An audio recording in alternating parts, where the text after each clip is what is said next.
Check, check, 1, 2. Check, check. Hello, hello. How's everybody doing? Sorry for the delay. It's been a busy day. Let's lower this a little bit. There we go. Hi, everybody. It's been a while. We had a great ZBrush summit, and I was lucky to be a part of that. Big thank you to Pixologic and my friends over there for inviting me to do a little top tip. I hope you guys will check it out if you haven't, and maybe you'll find it useful to utilize in the coming days, as we'll probably all be stuck in our homes for a while longer. Good God. Sorry, excuse the noise. I'm just trying to get situated here. How's everybody doing? Everyone's good. Alex, you're doing good. The guy in the Matrix. Or am I? Whoa. I am very curious to see what the number 4 of the Matrix film is going to be like. Yeah. Love the first one. The first one's awesome. First one's freaking amazing. So good. Okay. Cool. All right. So we're just going to keep going on this for the usual. And where did Psyche go? She is missing. I only have her hand in here. I haven't touched this since since the last time I was with you guys. So I'm going to be finding my bearings here for a little bit. I have a lot of other stuff going on right now too, so I'll probably have to end this promptly at 4 to finish up another project I'm working on for a client, but we'll have fun. So if anybody has any questions, if this is your first time joining the stream, welcome. If you have any ZBrush questions, any general questions, any questions you might think are stupid, feel free to ask, so long as it's all related to what you're seeing. Any nonsense, any just FYI, any inappropriate comments, you will be banned. So don't bother unless you want to get blocked. Have some wackos showing up in here. So just FYI. Otherwise, yeah, welcome. So again, for anyone who may not know, this is a sequel of types to the classic Antonio Canova sculpture known as Psyche Revived by Cupid's Kiss. And now this is their righteous ascension out of Hades, out of hell. And this is her being saved by her lover, essentially. So this is sort of like blast off, I guess you could say. Originally, I had previous version of the sculpture. I had some trails of like smoke, dust, whatever, kind of pulling off his feet, but it just didn't seem to work. And I feel like it actually will look more spectacular when printed and finally, you know, as a finished statue.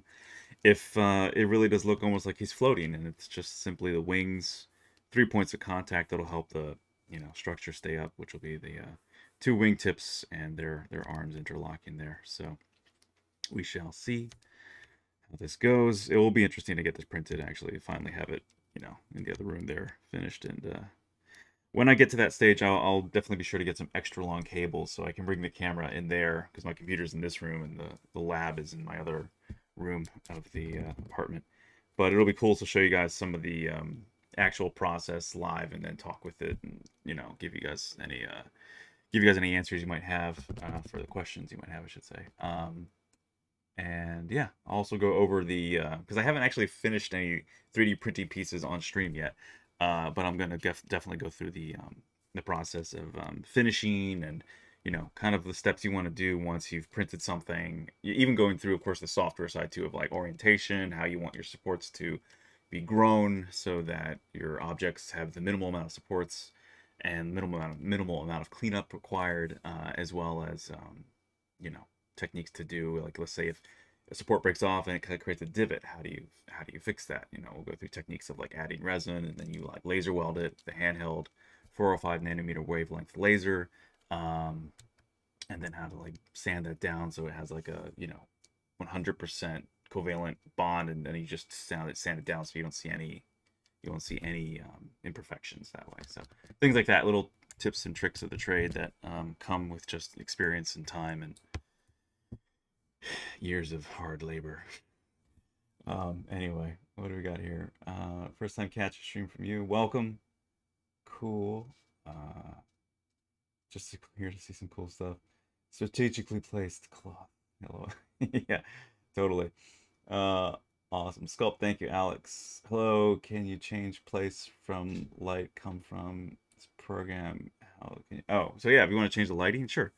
Well, in ZBrush, there's two kind of factors that you need to have in there. The light's, of course, the first factor, but so if you want to edit your lighting in ZBrush right here, you go up to light, and then you've got your little dot here. But you will only see it take effect on the model if you're using... So you have two different tiers, essentially, of materials in ZBrush. You have your matte caps, right? Your material caps, so the lighting is already baked into those. And then you have your standard materials. And your standard materials are the ones that will allow the light to be affecting them in real time. So if you have assigned a matte cap, you will have a locked-in light. The light in the control and the menu I showed you is irrelevant then. You can do whatever you want. It won't change it. So for instance, if I go to like this bronze reflective material, almost looks like chocolate, it's locked. See, so light-wise, I can move the light over here, nothing. Over here, nothing. Turn it off, nada. But if you go to a reflective material, for instance, this looks to be chaotic. It's probably not the best example. You can see how the light shifts. So, and that will affect your rendering if you want to render in ZBrush at all. But I usually stick with like Skin Shade 4 just because it gives a nice sort of, you know, nicer than Lambert, I would say, in Maya, but still a neutral kind of soft, gentle reaction with the light that's a little bit more naturalistic and a bit like, you know, clay, depending on your color choice. You could say, oh, this is like Chavant now, or, you know, here we are with other types of Chavant, you know, the different colors of Chavant, you know, whatever. Anyway, so I like to stick with like a gray kind of, because it also just lets you see the form in a more neutral area. You get your darks, you get your highlights, and you have your gray tone in between. So, personal preference. Do you usually Z-remesh all your models? Depends. No, I mean, it depends. Depends on what they are and what the topology is to start with. You know, if you're starting with a model that has good topology to begin with, like often, you know, I don't make a lot of models from scratch. Typically, I'll make a model from a base mesh, based on the needs. So if it's a human character, start with the human base mesh. If it's a dog or if it's a quadruped, I might start with a cat or dog base mesh and then go from there. And often, depending on where you get those base meshes, you may already have topology that's great, usually should, or you may even have UVs that are already great too. So you might want to try to do what you can to preserve some of that just to save yourself time, you know, be able to plow forward faster, not have to worry about having to redo some of that stuff or all of it. Usually UVs kind of get chucked out because they may not be what you need to suit the specific, you know, character, but they also might give you some good indication if you haven't done a character like X before. The UVs might give you a good hint as to perhaps what is a good UV layout to look toward making. So there's that. And yeah, so, and UVs, you know, people, and even I think I probably said in the past, like UVs may seem irrelevant for 3D printing, but in some ways they're not, because you can get a lot of different details, tricks, and effects in ZBrush using like Noisemaker and other things that work off of UVs and that will distribute the effects very nicely and very cleanly when you have UVs assigned to your character. So it really depends on you know, what you're doing. Everyone's model and task is different.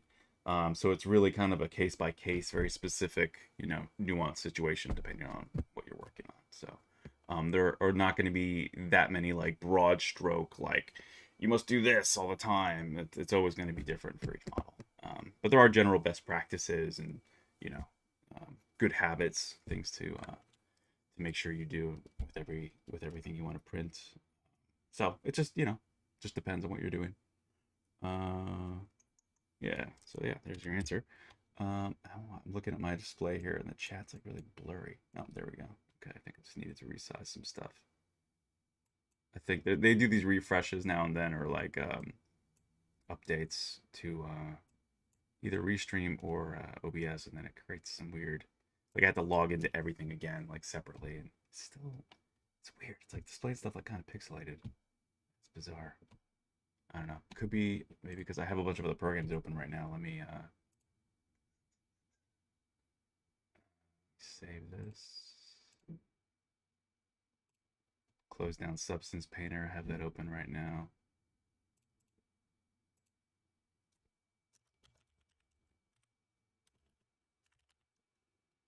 Sorry, one sec here. Just get this out of the way. Might free up some resources for the computer. It might be eating up a lot of RAM, I guess. I had too much open. I have like a bazillion tabs open and like video editing and just too much sound editing, sound mixing, like all this stuff that I shouldn't have left open while I was doing all the streaming too. I'm sure it's taxing my computer a little bit, but then again, it's a pretty beast computer. So, actually, it's not that bad. 39% memory usage. All right. Okay. Anyway, whatever. It works. Okay, so yeah, just gonna go with this is gonna kind of be I guess, you know, whatever, a mixture of like an anatomy study and some refinement just on the forms here. And I'm trying to remember what I did with her topology. Did I ZBrush it? Yeah, I did. Or no, I Dynameshed it. That's right. Whoa! Someone's knocking at the door. I am sorry. I'll be right back.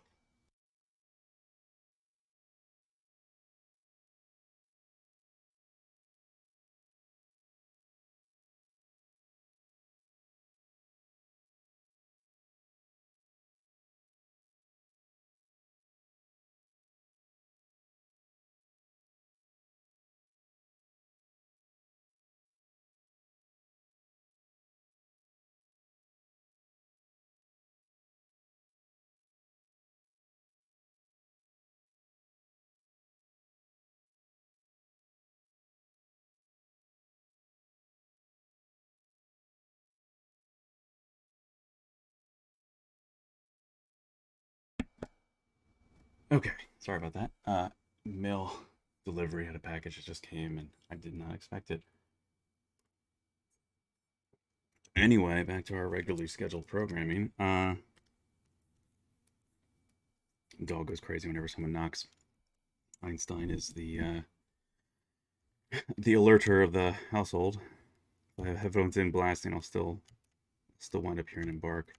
So I'm just zooming in here on the zooming in here on the mouth because I remember that was a troubling area last time because when I ZBrushed everything, it created all that like gooiness between areas that are close together. But I remember we figured out a cool technique to you know, duplicate this previous model and then use it, close it up, and use it as a subtractive mesh doing live boolean. So if you want to figure out certain things like that, go back and watch my last stream. That was actually, or it was the last stream or the stream before, I forget. Maybe it was the stream before that, stream before last. Anyway, that was it's a handy way to work around areas that are troubling. So I think last time I remember somebody, I think it was Kyle, he retitled the video like how to sculpt hands or something, and I did some minimal work on the hand. I don't think I did that much, and I think that's why I had this isolated like that. Yeah, I think I was about to fix this, and I was working on this. Yeah, it's been a while. Sorry, because it just looks weird. Like it's because it's from a stock model. So speaking of, you know, using stock models, there's a fire truck or an ambulance going by. Speaking of stock models, you'll just often get some stuff that's weird. You know, you'll get people who modeled human characters and they're kind of stylized or just kind of like, you know, just kind of odd, weird features. So anyway, so I'm just trying to refine the forms now. So it's not going to be probably anything too spectacular, really. It's just going to be making her look a bit more normal, correct, proper Greek goddess form, I guess.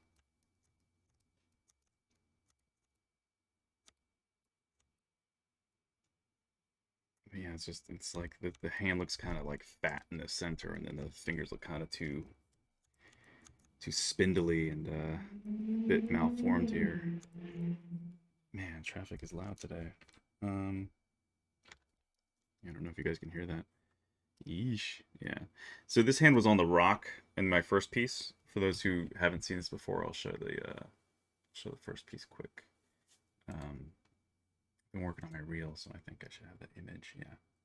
Easily accessible. So this was the original first piece that I did, and 3D printed. And I was really happy with the way it came out in the end. This was printed on the Ultimaker 3 Extended, and now everything else I'm going to be doing from this on this stream will be printed on the Form 3 or the Form 2 by Form Labs. So much even better resolution and detail, and this was done FDM, so it's like a glorified hot glue gun on a gantry, so to speak. That's the older, or not, maybe not older. It was older to me because it was what I first got, but it's the cheaper, usually more affordable. I shouldn't say cheaper, but it's a more affordable, generally, type of printers you can get that are more common. A lot of people see, but the one I'll be doing will be in resin with a laser. So lasers, when they cure the photopolymers, you just can get an extremely high resolution detail, like bananas, just crazy levels. So that's where that'll be going. But here's the full piece. So this new one will not be in this type of material, but will be in really beautiful resin.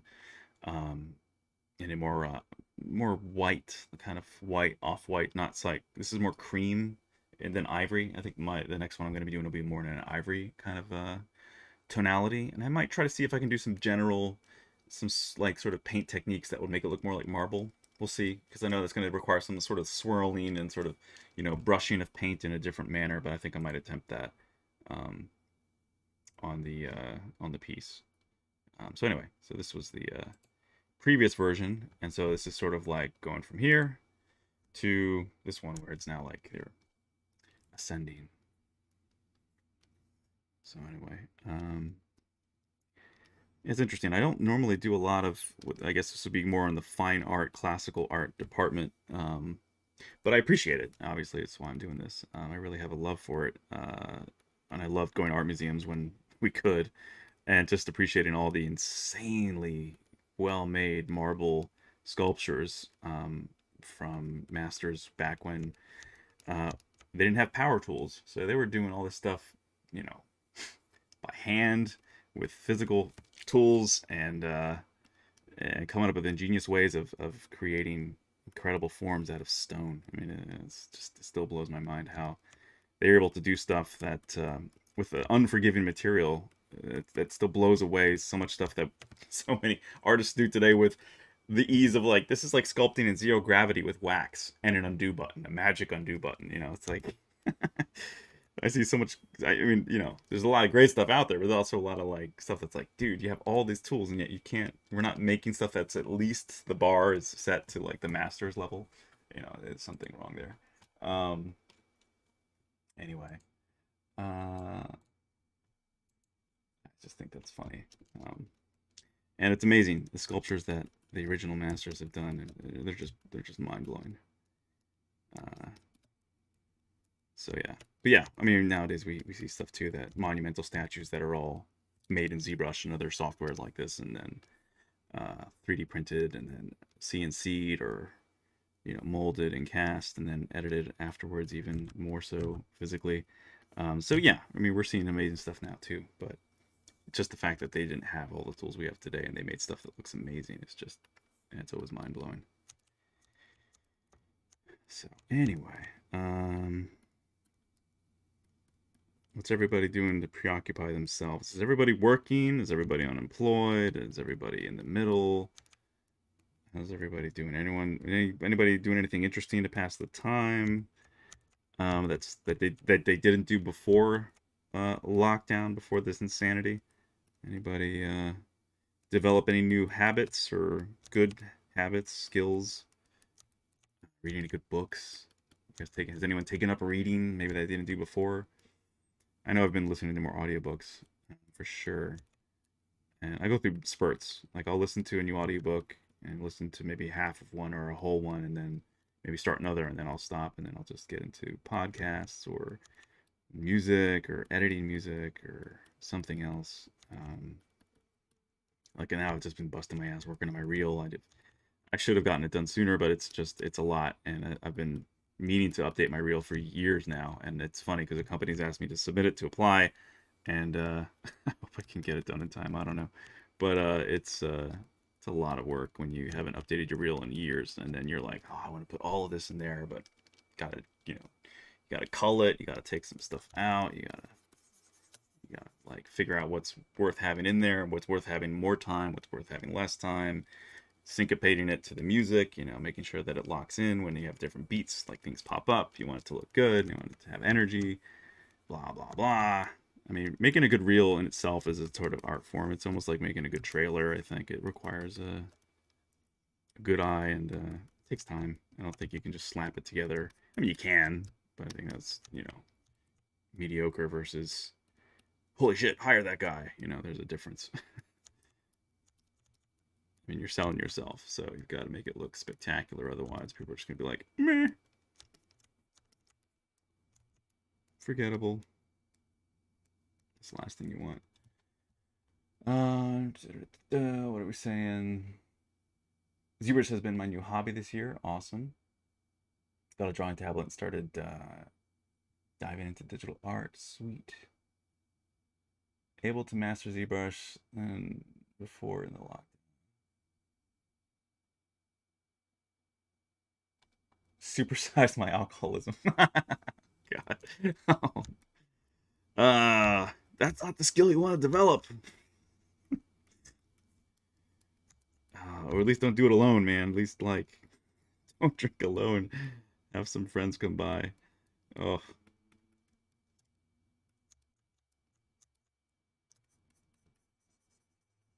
At least, like, play Cards Against Humanity or something with some drinks. Not just, well, I guess it's the end of the world.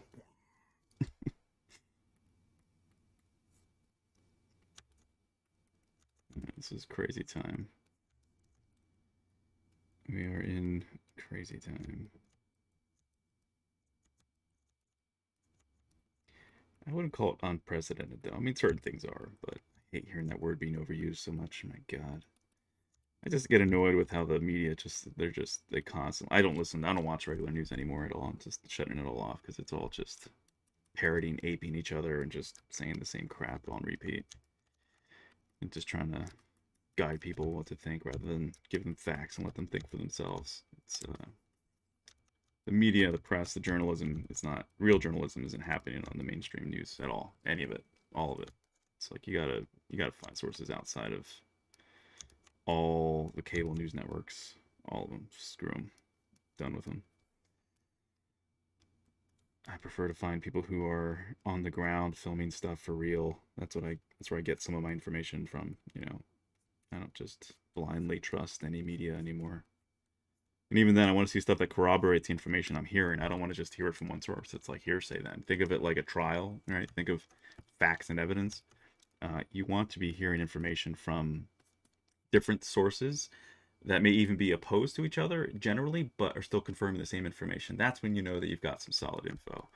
But that also takes time, so that's why I don't just blindly trust all the headlines, right? Because headlines are sensationalism a lot of times. They just want to get clicks. They want people to get angry. That's what sells. That's what gets people. I think someone did a study and they found like things that make women and like house moms and wives like angry the most, like female and anger, like that's gets the most shares. So if you can enrage women and if you can enrage people, something that makes people angry, and they have to be, it directs toward female, because I guess women just are more just by nature more chatty, just more verbally developed at a younger age too. That you can guarantee that you're going to get more spread, more virality out of videos and information than if you were to target dudes and younger ages. It's like their interests are very different. So it's just something to think about when looking at information and gleaning what you can from it. I think that there's always that thing too. A wrong clock is right twice a day. So you'll even get places that you may not like or agree with still saying the truth. Sky's blue. Well, yeah, it is. So you might still hear some things that are nuggets of truth. But anyway, I don't know. Just question stuff. Don't just accept it all.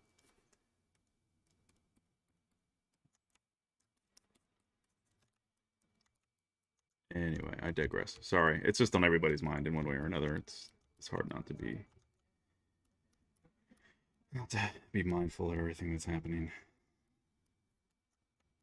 but also realize that certain things won't affect us as much as they want you to think it will. It depends what it is, of course, though, too. But anyway.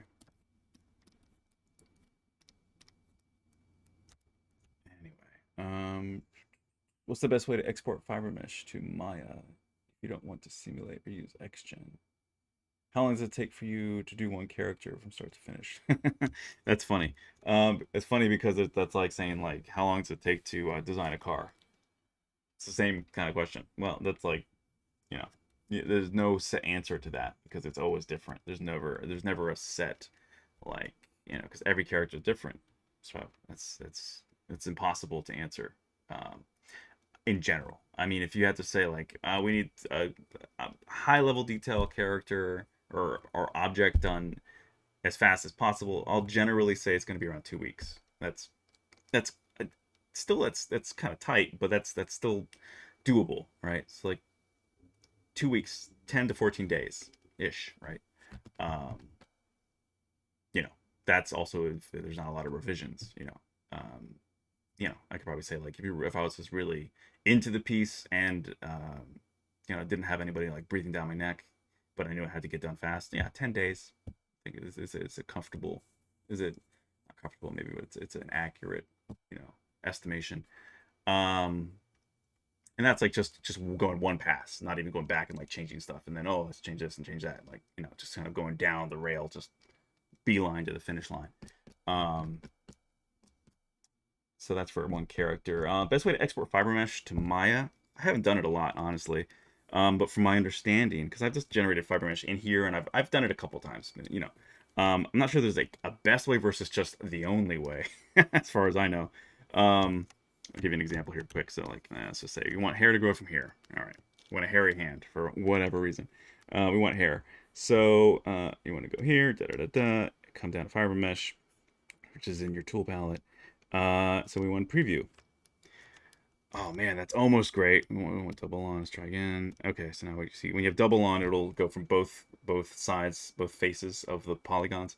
You turn off double. Now you just have it growing from one side, which is usually what you want. You don't want hair going inside the, inside the character or object. It's weird.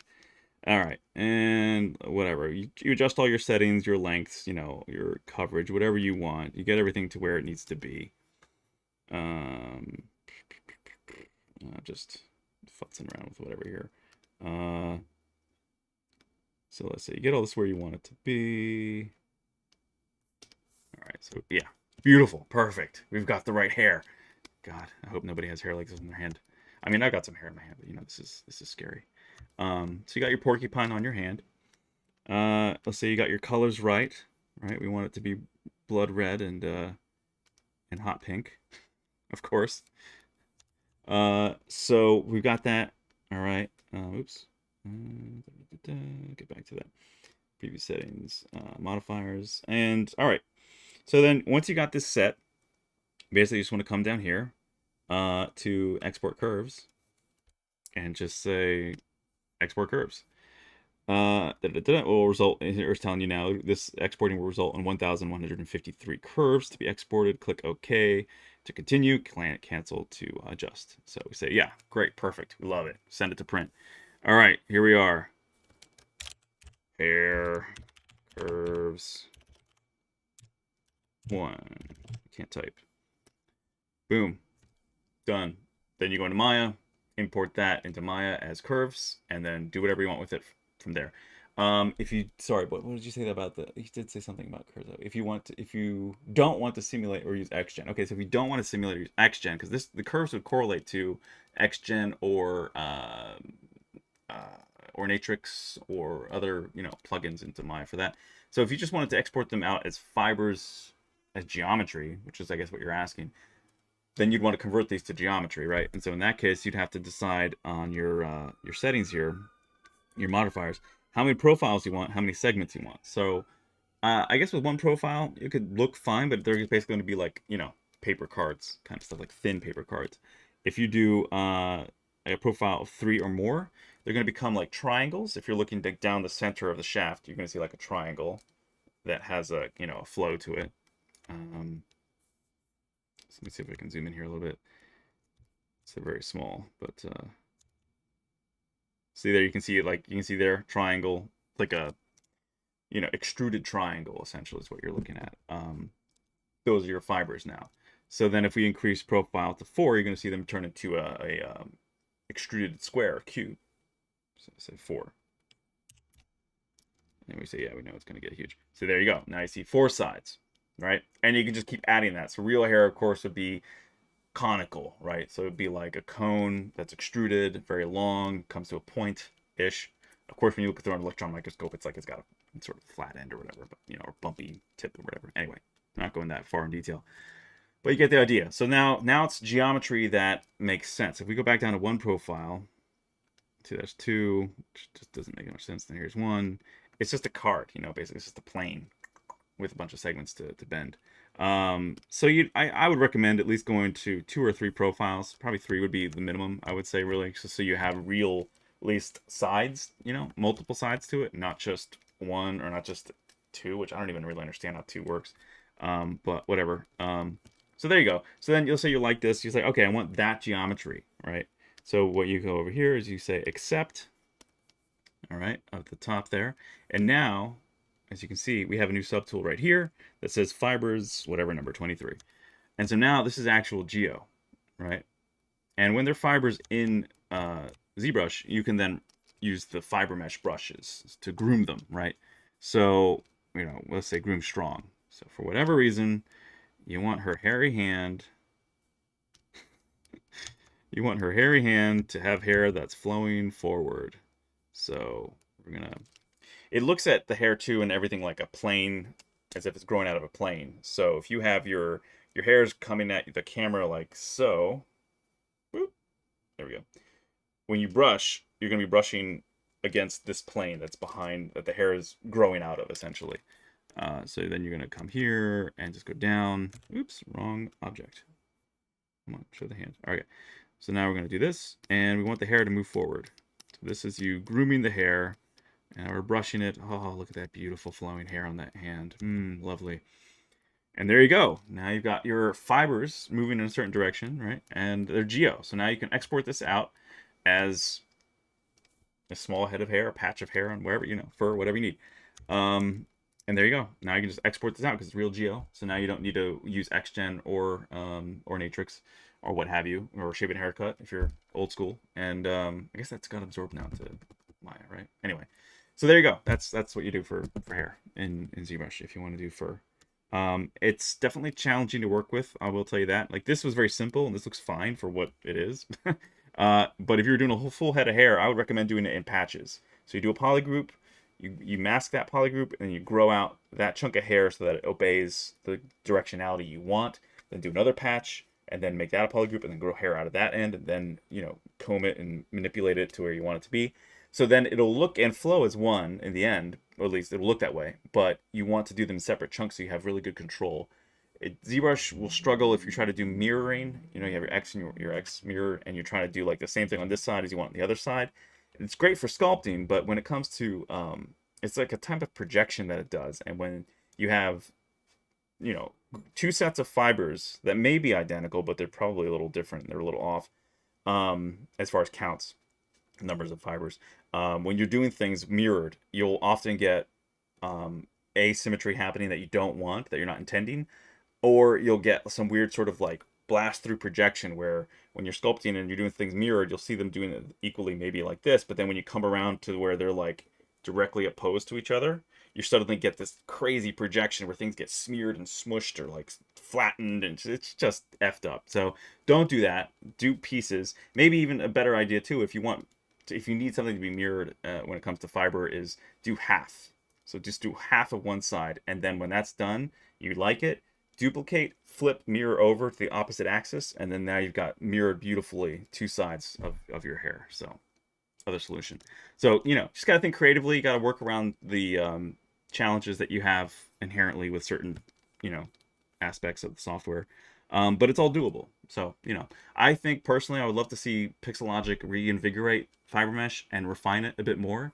It feels like it was developed to maybe like 75%, and now it just feels like it needs that extra 25% to really be a bit more user friendly. I would love to see Ofair and the team out there put some love and care into making an aspect of this software that would compete with Ornatrix or XGen. Really would rival them for fur, hair, and feather generation. And that would actually be, would be great, is that it would be um, compatible or play nice with Unreal too, because Unreal has its own fur hair simulation properties now, which are looking pretty amazing. I saw that last preview, and that makes me really excited to get back to work on my short for Trico and other characters that will have fur and hair and feathers. Because what they did with Unreal and what Weta Digital did, my God, looked amazing, amazing, like photoreal, fantastic, and that's real time. So pretty exciting stuff. So anyway, that was my really long-winded answer for how to export hair from ZBrush to Maya, or wherever else you want to go, really, because it's this geo, so you can bring that into whatever you want. Wouldn't recommend trying to print that exactly. The best thing I've gotten to with fur is like my Trico statue, which is over there. I can show you one of the wings here that had feathers. You can get some pretty obscene detail. I can blow this window up for you. You guys can see this. So you can get detail of print extremely high, but you can't expect it to print like brush fibers, necessarily. But if let's see if the camera will focus. You can see really, it's hard. It's like the lighting's not that good. But if you can hear this, that's the ridges on the feather itself. Like, they actually printed. I designed them to have the individual striations along every feather so that it feels like a real feather and it looks like a real feather. You have all those little like divots that form the little whatever they're called. So yeah, you can get some pretty insane detail out of the printers if you want to print stuff like that, but you're not going to be able to print, as far as I know, you can't print like fibers that are any thinner than probably the supports that you get. So I mean, you'd have to have like giant strands of hair, by comparison. Like, this could be a hair strand because this is a support for when it prints, when it's being pulled out of the liquid resin. But this is, you could go a little bit thinner than this, but not much in diameter. So it's still thin. It's like a wire, but it's a relatively thickish wire, you could say. And you can see you can get some pretty obscene detail. I mean, it really is incredible. But you can only go so far, and then eventually you're gonna get things that break, snap off. So anyway, there you go. And sorry, I'm seeing there's a bunch of chat that I'm missing, so let me get back to that quickly. Let me shrink myself back down. What do we got here?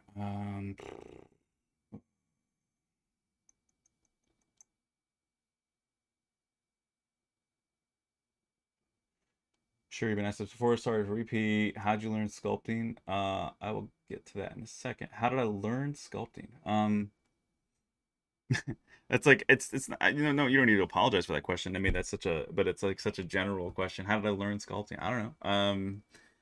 Like, I guess you learn anything, right? You have an interest for it, then you develop a love or a passion for it, and then you just keep working at it, and the passion, it's a very good word. It means to suffer, right? It means suffering. Um, you love something so much you're willing to like die, essentially, for you're dying slowly for it. You're suffering. I mean, there's so much joy in creating something too, but there's a lot of work. There's a lot of work that goes into learning anything. That whole, you know, um, famous phrase of like 10,000 hours to learn something. That's a generality, and that's probably generally true. Some people will learn it faster. Some people will learn it slower. Uh, it's a very individual thing. But I learned it from. I mean, I'm not sure exactly what you want to know. I mean, how did I learn it? I mean, I took 2 courses in ZBrush online. Once I dabbled with it and knew that I really wanted to subscribe to this type of art, this medium, because I always understood, my brain always conceived of three-dimensional shapes very well. I understood spatiality, and I had always you know, I learned to draw since I was very young. Since I was a child, my dad taught me how to draw because I really loved his draftsmanship when he was a draftsman before he became an engineer. And I saw that as a very young child, and so I was blessed to have a very intelligent father who was also very compassionate to teach me how to draw and was very understanding and patient with me and taught me how to draw in general. And then my sister was also very creative and artistic, and she still is. So we would draw together. We'd often watch Disney or Don Bluth movies and pause them and then draw the characters. Or often I would like go to the public library and get one of these VHS tapes of this one special that was called Dinosaur with an exclamation point. Had the late Christopher Reeve dialogue and narrating, kind of hosting the whole show, and they had this amazing stop motion or go motion animation by Phil Tippett. He did all these incredible dinosaurs that looked super realistic. They still look great today. Really incredible work, and I would often try to draw those dinosaurs, and I just fell in love with dinosaurs as a young kid. Then Jurassic Park came along and just, you know, destroyed my brain, and I became a zealot for that brand and for Michael Crichton. I shouldn't say for that brand because I think the first film's a really good one, honestly. Yeah, those are fun, I guess, but the second book, amazing, awesome, and they haven't really done almost anything from it, which is a shame because it's so badass. They should really, I really would love to see. I would love to do it myself, but I mean, who knows if I'd ever get that chance? But I would love to remake 1 and 2, especially 2. Lost World really deserves a better film than what it got. No offense to Spielberg, but man, the novel is just so hardcore and just such a it's just a real, like, to use a horrible cliche, it's a real roller coaster ride. It's freaking awesome, very intense, and it's a shame that they have not done it justice. Anyway, so I don't know. I learned sculpting from just loving creating stuff, right? Wanting to, like, I worked with clay as a child with my hands, you know, and Play-Doh, you know, and then that just eventually came around to you know, going from digital art and doing, you know, traditional art in college just as a double major. I was majoring in biology and pre-med, and then I was working in the hospital, but then I was also taking drawing too as like a fun course. Some people it was a challenge. For me, it was just like a release. I was like, oh yeah, we get to draw and listen to cool music and just relax and just, you know, draw the form, draw the model that's there, or draw, you know, still life or whatever, or draw from imagination. Always trying to get the form, that dimensionality, and to get the feel of 3 dimensions in 2D. That's what really helps, I think, refine the way your brain works, to become better at sculpting. That really helps. Observation and replication. That's always the goal, is to whatever you're observing, to observe it accurately and then replicate it as such. And that's hard. I mean, initially. It gets easier, of course, like anything with time. But it's something that takes, you know, commitment. You gotta say, I'm going to do this. I'm going to work hard. And I want it to be fantastic. I want it to be excellent, right? So that takes, you got to be hard on yourself. You got to be brutal a little bit with your, you know, brutally honest with yourself, but also not get down on yourself. That's the real key. I think a lot of artists can be prone to depression or really becoming self-loathing, and that's just not, it's not healthy. You got to be able to be strong and be strong enough to take criticism, and you're going to get ignorant criticism too. Of course, you're going to get ignorant criticism from ignorant peers. You know, morons who are your classmates sometimes, or your peers in any industry, but especially in the arts. You'll find there's some jerks who will just say mean things or just criticize you and not really be constructive. They'll just say, "Oh, it looks like crap," because of blah, whatever. And it might be true, but they could say it a lot nicer. They didn't have to be a jerk about it. And then there's sometimes where maybe some people will be too sensitive, and they might have said something constructively and kindly, but the person receiving it is a little too, you know, insecure, and so they'll just take it and they're like, "Oh, I'm so sad." It's like, dude, you know, come on, just toughen up. Got to grow up. Take it, learn from it, move forward. You can get better. Like, everyone can get better. That's the thing, is we can all get better. You just have to take the time to acknowledge you can improve in certain areas or many areas, and as long as you desire to, you will, you know, eventually. You just have to take the proper steps, right? Learn from people who are better than you, people who are more experienced, who are older, wiser, and apply that to your work. Now, if you don't want to get better, then don't do that. But there's sort of like a very well-trodden path in when it comes to education of anything, but especially the arts, which is you look to the masters. You look to people who have done what you really admire, or what generally the masses acknowledge as, you know, masters, the best of the best, right? Classic, timeless. That kind of stuff is where you want to learn from. Not contemporary. I mean, contemporary can be very useful too, of course. But I mean, if you really want to be great, you want to look at the masters, and you want to look at the original, whatever you're replicating or trying to sculpt, or whatever's close enough to what you're trying to sculpt. Real life, look at real animals, real human form, real whatever, and understand it in and out as best you can. So anyway, that's my long-winded answer to how did I learn to sculpt. I mean, I just got interested in the arts since I was very young, and just pursued it, worked hard, I actually didn't pursue art for a while. I was pursuing biology and medicine, and then I realized that I had to do what I loved because I was getting depressed watching people die in the ER all the time. I got pretty old after 2 years, and I still worked in medicine for a while because I was trying to fund my art path, as I was still figuring things out. So I worked in geriatric care, like in-home nursing care, and took care of a lot of aging, dying people for a while, as I would, be paid to do that, and then, do my drawing or writing on the side, or when I got home. So there's that. Anyway, sorry, it's a big question. What do I see here? Have I used the new dynamic system to make cloths in ZBrush? If so, what do I think about it? Yes, I have. That's what this piece has in it, actually. That's what all this stuff is right here. All of this cloth is done with the new dynamic system in ZBrush, and I love it. I think it's great. I mean, it's not gonna be like Marvelous Designer or like Endcloth even in Maya, but for creating sculpted cloth or cloth that looks very naturalistic very, very quickly, it's amazing. It's fantastic. Highly recommend it. You want to create clothing, you want to create strips of cloth like we have here. I mean, it really couldn't be much simpler than what it is. I mean, it's incredible. It's fantastic, for what it is. Pardon me. What else got here? Hair hand, basically these fibers and hair system for given 3D program. Tried using the hair cards, still have some things to learn about it. Need it, fiber mesh, it's the same. Is it the same when you do it for eyebrow or eyelashes? I mean, eyebrows and eyelashes are very organized and specific.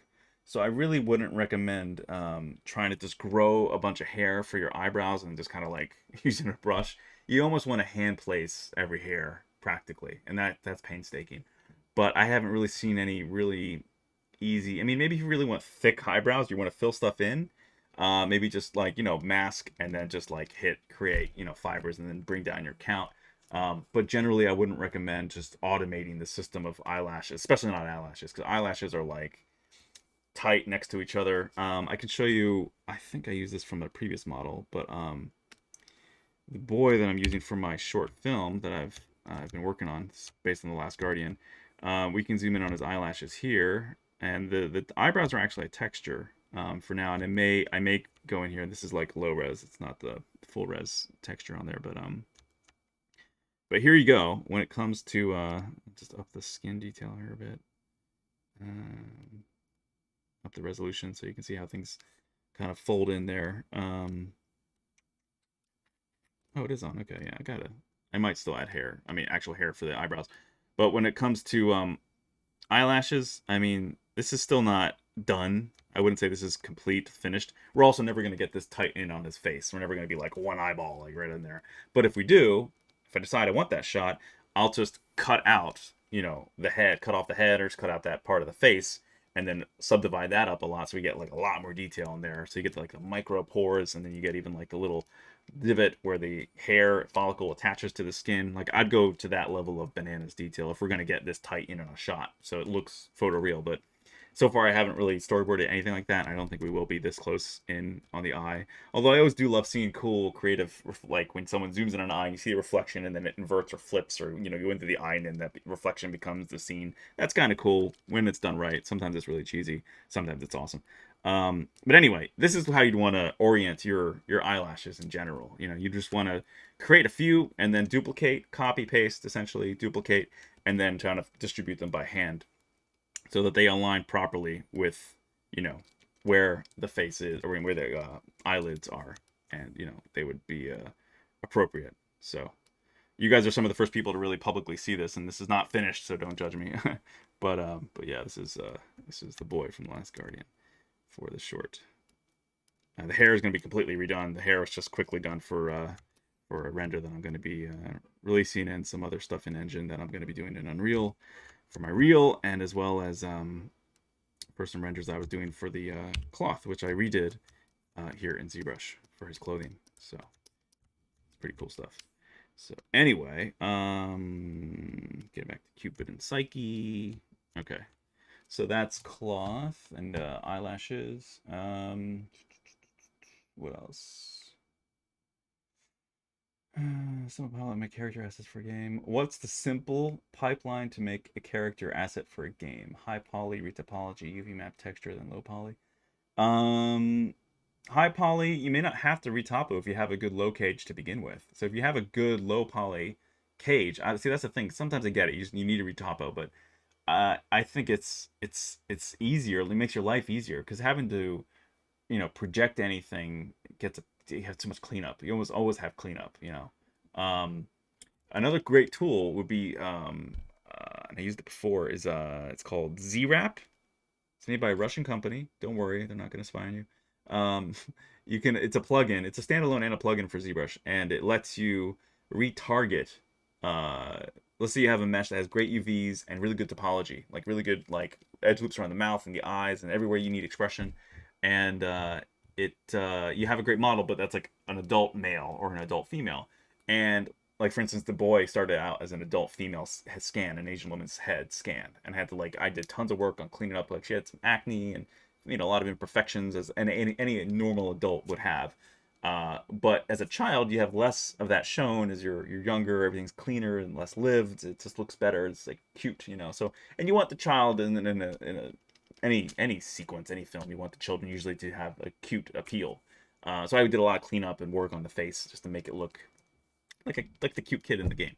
And but I was using an adult female's head scan to morph it essentially to a kid. And then I also, even after I did that and I attach it to a body and everything else, different parts that I all kind of Frankenstein together very cleanly, I realized that still was kind of high topo. So I actually took an other mesh then that I used for the male of Cupid here, and use ZWrap to then morph into take his topology, the adult male, and morph it into the after I of course shrunk the body down and try to get it close to the boy's size so that the labor, the computation that would happen for the computer would be mitigated, and it would sort of expedite the process. So it would help it a lot instead of having to have it compute all this giant change, make the change minimal, so you expedite the process by doing the human side of things and then letting the AI kind of figure things out after that. So with ZWrap, you have a split screen, and you have one mesh here, and you have your target mesh here and your original mesh here. And what you do is you just you click on points that are key areas of facial features, or whatever areas are key that need to be retargeted to the new mesh, and it'll basically then do a really much more advanced type of projection, and it morphs the other model with good topo and good UVs into the shape of the original model. So that's something that you'd want to do maybe, so then because it doesn't make sense to it's sometimes you have to, sometimes people want it, but to make a character for a game and to start just going stupid high poly and then retopology and then UV and texture, and it's just such a pain.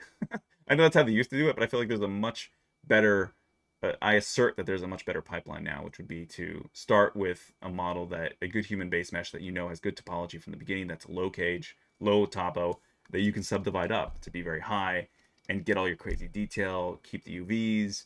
If you need to go higher, just delete the lower ones, subdivide even higher up, keep the UVs, do all your high crazy resolution detail. Since UVs are the same, even though you deleted your lower, say this as another mesh, your higher end mesh now, create your maps out of that.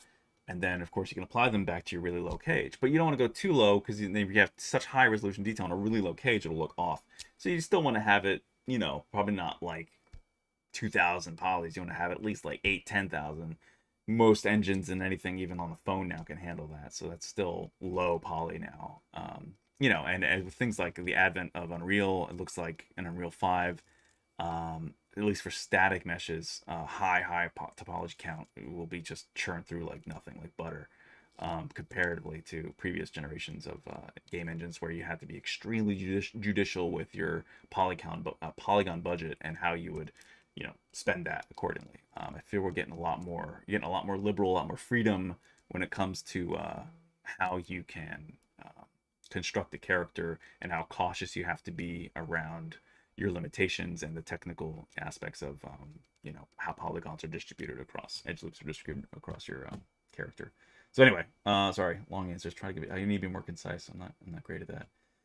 Need to learn the trick that Paul recently did when he sculpted the hair first and then turned the new sculpting into fiber mesh. Oh yeah, that's a trick you can do too. You can like sculpt something out and then you say make the like a morph target sort of trick, right? You say make difference fibers, and then yeah, that's an old trick. That's great. It works too if you want to do that. So you can sculpt sort of the general form, and then the hair just sort of fills in the form, and it goes back to what you sculpted goes back, so it doesn't look like a tumor.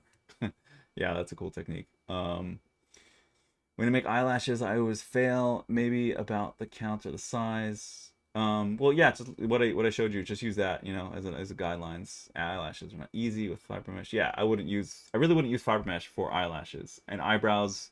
That's like eyelashes, definitely not really, because it's more like you have to hand make that and distribute it. Eyebrows, like I said, unless you want really thick, bushy eyebrows, and you don't really care. If you're making like a hobbit or an ogre or something, a troll, that's one thing if you just care about like messy hair. But if it wants to be like more refined and like a nice, looking appealing face with nice facial hair distribution, you've almost got to do that by hand. The areas of like eyebrows, and at least the nice thing the nice thing to know too is that you can comfort yourself in that once you've done one, you can just duplicate, mirror, flip it over, and then just do a little bit of editing if you want it to not look perfectly symmetrical. The little adjustments to make it asymmetrical, add or reduce a few hairs, and then boom, you're done. So you don't have to really do both, separately. Same thing with the eyelashes, exactly. Realistic is hard. Yeah, it is hard. How did I learn sculpting? You do the thing. Hi, amazing work. How many objects can be in one file? How many things? Oh man, there's not really a limit on objects. I think it's more so like each subtool has I think it has a cap of a few million per. I mean, like multiple millions per subtool. I forget exactly what that is, but I think it also has to do with your resources of your computer. Let's get back to the hand here. Sorry, I'm just taking all this time to answer questions. I gotta keep moving.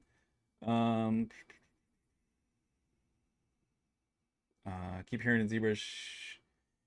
Only need a few brushes. What are these main few brushes to use 90% of the time? I mean, that's different for everybody too. Magco. It really is unique. I mean, you can see all the ones I use the most right here. So we've got 1, 2, 3, 4, 5, 6, 7, 8, 9, 10, 11, 12. So like 12 of them here. These are the 12 that I use the most. But then depending on certain scenarios, I might have to come in here and find another specific brush. Like I might need the ZProject brush. I tend to use that a lot, and maybe I should probably add that down here as well. I use ZProject a fair amount when I want to, of course, project something to match something else's surface. The Morph Brush, of course. I've used the extractor dot. I've used the history brush, which is here. Your trim curve, but that's also when you hold, Control Shift and you want to select trim curve. That'd be in here. So yeah, it varies, I mean, to say what are the I mean, I think some of the standard brushes that everyone would probably use generally would be your standard brush, of course, your move brush, possibly your move topological brush. And then from there, maybe like your slash, or like commonly clay buildup if you want to be more sculptural, and if you just want to build up areas fast, and then have some sort of planes, and like for instance, just to show you, like your clay buildup brush is great for this, where it's sort of built up different planes, and you can sort of create rock faces, or whatever, if you wanted to custom do that for some reason instead of just using again pre-made assets. This will let you carve in and really have like these nice flat planes very quickly. Then you can use like your high polish brush, and then you can just come in here and be like, all right, we got that rock form in there. Okay, and we switch to like /3, bring that down, and then we can kind of just add in, the topology here isn't the best for this, obviously, but just again, yeah, it's like low it's too low for this. But you know, you can carve in here some more naturalistic striations in the rock, you know, whatever. So then you go, here we got like a weird looking rock growing out of the hand. Um, you know, so like those are some of the standard brushes I would use for different things. I'm just showing a rock. I don't sculpt a lot of rocks, but whatever.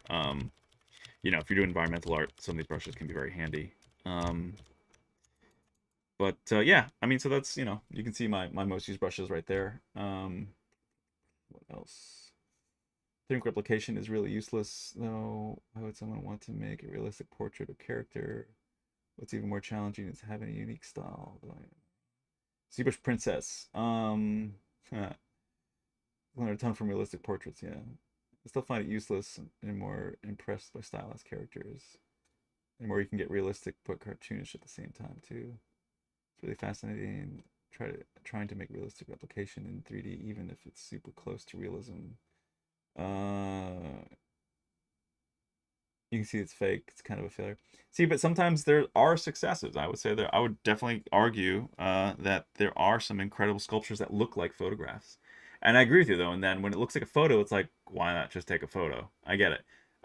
But for film and movies, you know, for shows, sometimes you need a digi double, and it needs to look dead real because they're gonna either kill the character or do something that would kill the actor, you know, for sure. So, or at least jeopardize their life and their health. So sometimes that's needed, or at least desired for a film.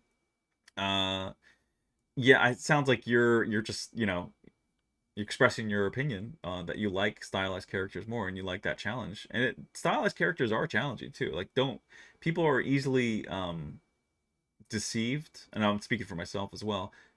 Stylized characters can appear deceptively simple, but they're not.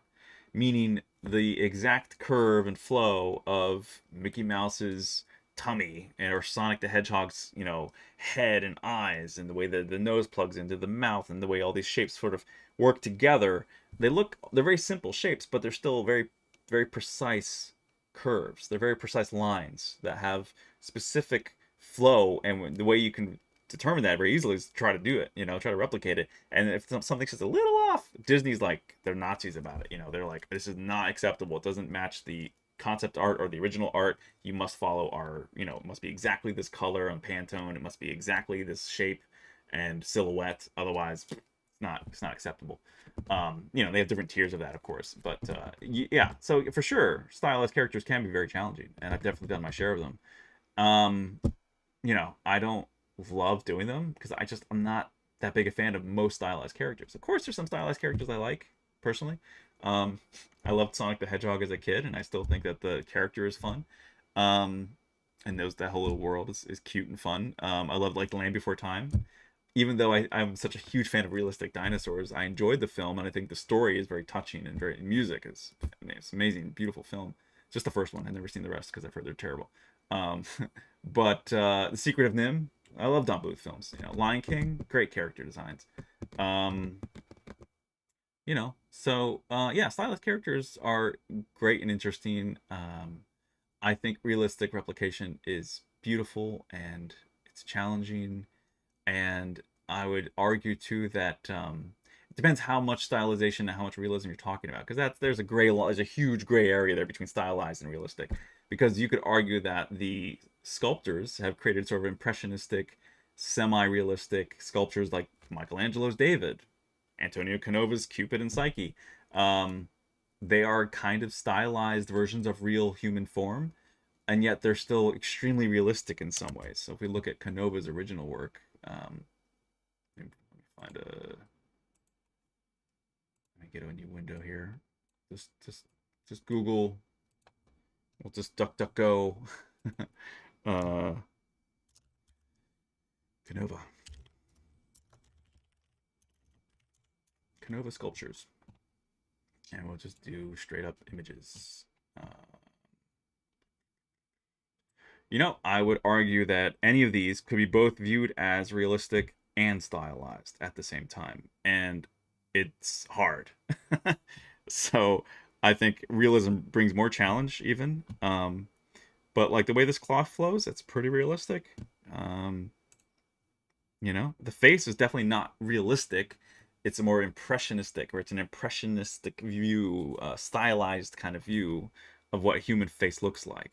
It's like an iconographic. It's like an icon, right? It's almost like the symbolism of the face, the symbols of the landmarks of the face. The major, planes are there, and then very soft areas, like it's very baby-like, almost kind of cheeks and mouth all the time, which I don't find attractive at all. But then again, that's how some people's faces are too. Some people's faces are. My face is very round. I have a small mouth kind of shape. It's like I have a small chin. That's just how some people's faces are. So I'm sure some of these people may have actually looked very much like this. And there's some, I'm sure, who they're just stylized because maybe the sculptor didn't have a great one reference, or maybe he didn't need to, or maybe he just, I don't know, maybe it became a trend amongst other artists to continually do very basic, generic, kind of like bland, vanilla faces, while others look a bit more, realistic. There's some that are very just, generic. So anyway, so this, I would say, classic art is extremely defiant of saying, well, stylized is great and realistic is not. Like, it's a personal preference. So, and I find a lot of young people and a lot of young artists really love and gravitate toward cartoony characters because that's what children are interested in.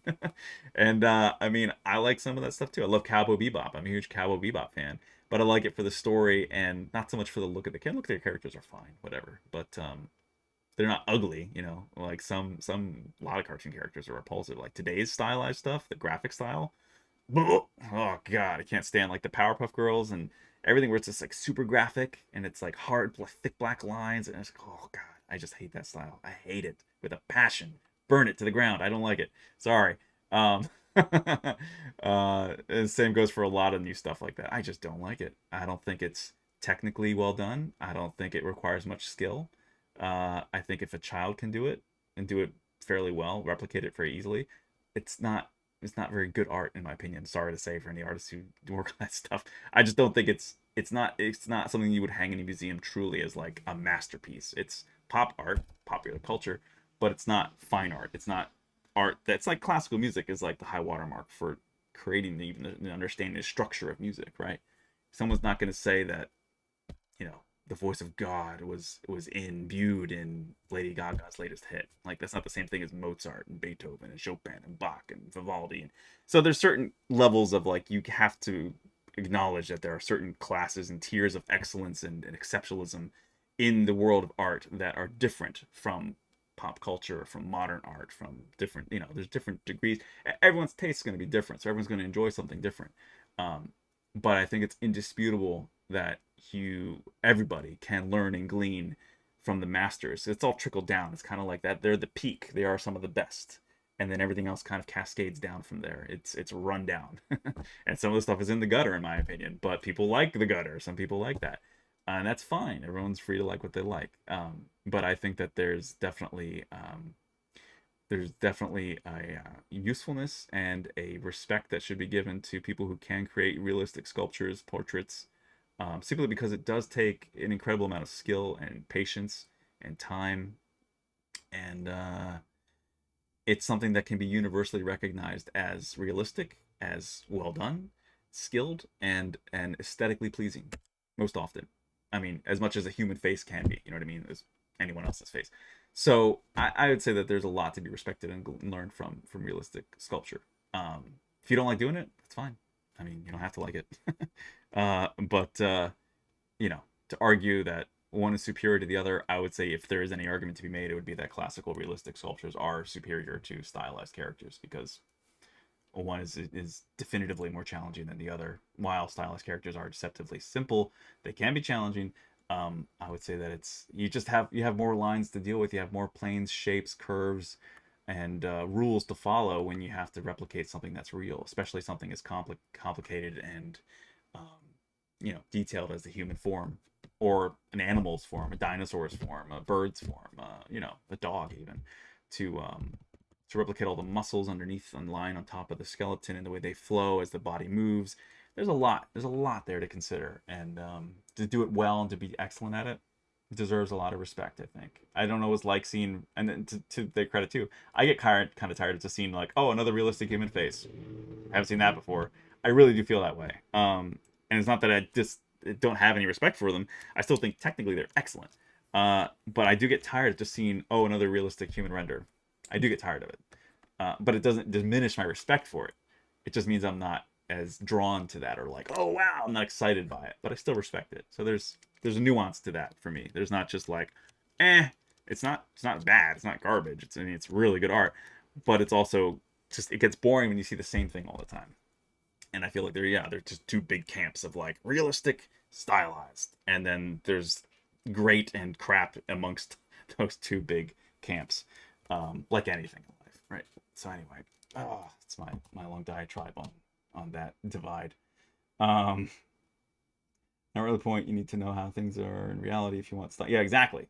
Yeah, exactly. Pro 4210 nailed it. Like, they've always said that. I remember hearing that since I was very young in art. It's if you want to, sorry, this is like becoming more of a like a little podcast like conversation than a sculptural experience here. I'm sorry for anyone who's like waiting, like, why isn't he sculpting more? I'm sorry. It's hard to, I can talk and sculpt, but I mean, I might get through the chat too. But yeah, basically that's it. You want to break the rules, you got to learn them first. And you got to learn to obey them very well.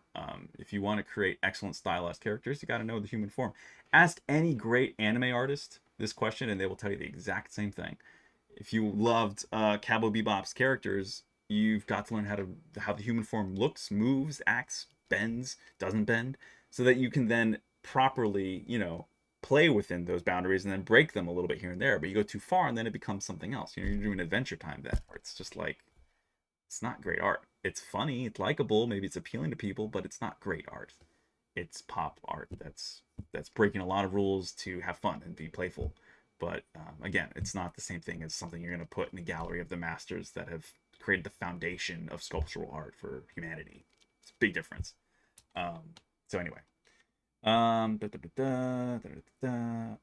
realistic replication, teaching art, evolve.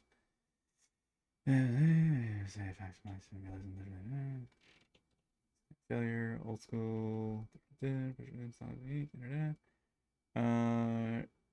real pro, Daniel.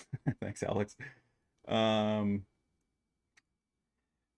can I see somewhere of your art? Oh, sorry. Gabesbury. Okay. Sorry. Okay, so Gabesbury was asking for where you can see my art. If anyone's curious, if you want to see my art, please feel free to visit my site. It's very simple. It's lionarts.com.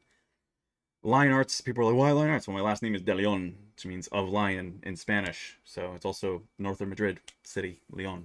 So that's where my ancestors are from. That's where I get my name. And so I figured the English translation is lion. So why not Lion Arts? So that's me.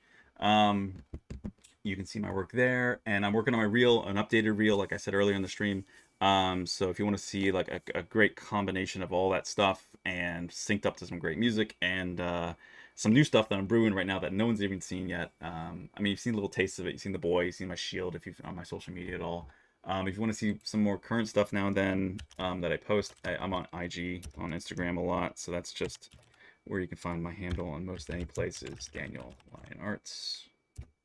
And that's where you can keep up with like, more current stuff. I'll just post little things here and there about whatever I'm working on that I can share. So anyway, what else? So yeah, sorry for the delay, guys. I just go off on these rants. Anyway, what do we got here? Was Luis. Hello from Brazil. Hello. Hola. Congratulations on your work. Simple question for an answer. I don't know if it would be simple. A lot of difficulty. I speak of the simple task of exporting the maps to another program by colors in a simple way. As soon as we finish painting our model, is there a short way to explain the path to this, if possible? Of course. Thanks once again. Congratulations. Beautiful. Thanks, Luis, for the kind words. Trying to understand exactly what your question is about maps. They will have difficulty with exporting the simple task of exporting the maps to another program by colors in a simpler way. So what do you mean by, if you're still here, if you can refine your question, maybe be a little bit more clear and specific. You want to export maps to anything, right? Export them by colors in a simpler way. as soon as you finish painting. So what do you mean by export them in a simpler way? I'll show you the way that I know that most people would do it. If you're in ZBrush and you have your textures, I'll come back to the kid for my short. On solo, bloop. Okay. So he's got UVs and he's got textures, and these are those. So once you've UV'd your character, right, that's fundamental to having maps to export at all, of course. If you want to export one, right, you have select your object that has the textures, of course, that you want to export for. You would come over to texture, right? You say clone texture, brings it over here arbitrarily, and then you've got it now in your texture menu here. And you simply would select the texture that you want to export, say export, and then just call it whatever you want. Choose if you want it to be a JPEG, a Photoshop file, PNG, bitmap, TIFF, etc. And then just hit save, and then it'll just, you maybe have another pop-up menu for quality if you want to have a JPEG, and then just say export, and that's it. It's out.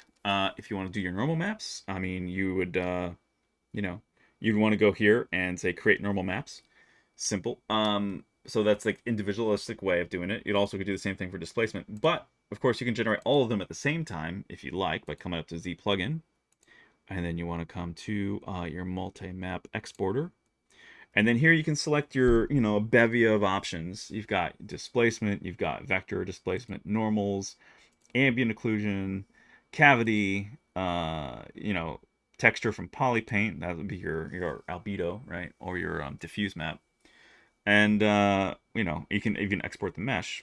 And then you want to come down here, and then you'd have to choose your options for each corresponding map. So displacement options, and that's different for each task, and there's general best practices for each of these. I would say Google them if you want to know any more. So that's this way of doing it. The other way would be going to Substance Painter.